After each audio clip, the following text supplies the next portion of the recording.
The Amityville Horror is the supernatural horror film released in 1979, directed by Stuart Rosenberg, based on Jay Anson's novel published in 1977, which is said to be a true story of the Lutz family experience at the Amityville house.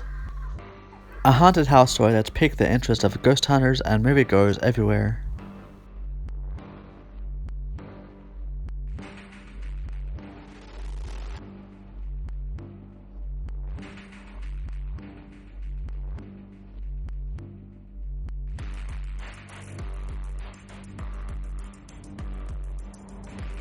It grossed over $80 million and became one of the most successful independent films of all time, and won an Oscar for Best Score. But what made the Amityville so successful outside of its advertising?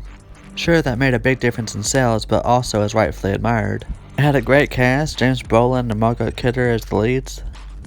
That's given a genuine relationship for us to follow, and makes the challenges they face that much stronger. Instead of focusing around jump scares, it delivers a slow burn, with no appearances from the spirits haunting them, minus that damn purple pig.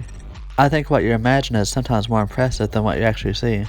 The scenes were definitely stretched out longer than movies today, and when it comes to the characters and story, it's necessary to be telling the story properly. The original and older films in general is more expanded, being 2 hours, and the remake being 1 hour and 34 minutes. That's what's so great about the originals is they take their time to build up suspense, and to build upon the source material.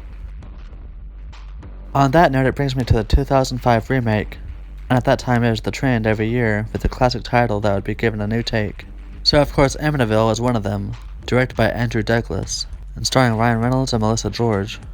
Everyone bashed it and also saying that Reynolds was miscast for the role as George Lutz, but up until this point I was never a fan of him.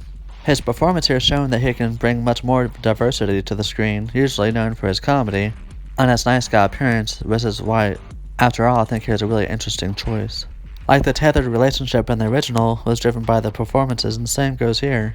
What I expected from him really threw me off, which it should have. This version is much more polished and has the generic CGI and the jump scares. But the worst part is the reveal of the entities. Once it got to that point, it became less effective for me. That being said, I still actually liked this movie. I thought it had a faster pace, but also given the characters time to reveal who they were. But it's still done terrible in sales with a $800 million budget and a $19 million from its release. The remake was filmed off-set in a house in Chicago and the original in New Jersey. Outside of Ryan Reynolds' performance, the movie didn't have anything new or exciting. The staging in the house and the costumes were good, and the cinematography in both films were well shot. Any remake though is usually nowadays just a cash grab, shown with very little effort. And which is unfortunate because if done right, and are directed by a director that actually gives a damn about the project, then it could have turned out really good. All they really seem to care about is the title that's going to get butts in seats. I think the 2005 remake was a decent attempt, but I consider it a guilty pleasure. And if there's anything untouchable like these classic movies, it's usually better off left alone.